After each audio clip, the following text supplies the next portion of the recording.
تاريخ 24/2/2018.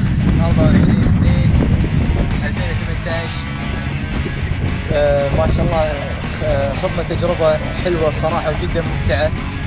كانت طبعا المنطقة احنا حاليا منطقة الخيران، وما شاء الله عددنا 5: جاسم خالد، عبد العزيز المصباح، جاسم عبد الله الحيدري، اخوكم مطلق السبيعي، عبد الرحمن عدنان المصباح. طلعنا مثل ما انتم شايفين بالكيك ما شاء الله. تقريبا جدفنا تقريبا مدة 4 ساعات، وتجربة كانت حيل حلوة. وصادف علينا مطر وصادف علينا طراريد تمر وهذا، وصارت فعلا مغامرات.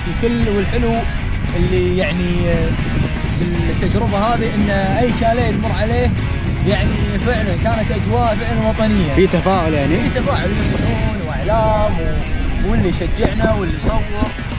وفعلا يعني كانت يعني شيء ممتع، انصحكم انكم تجربونه، ورياضة حلوة والله يعطيكم.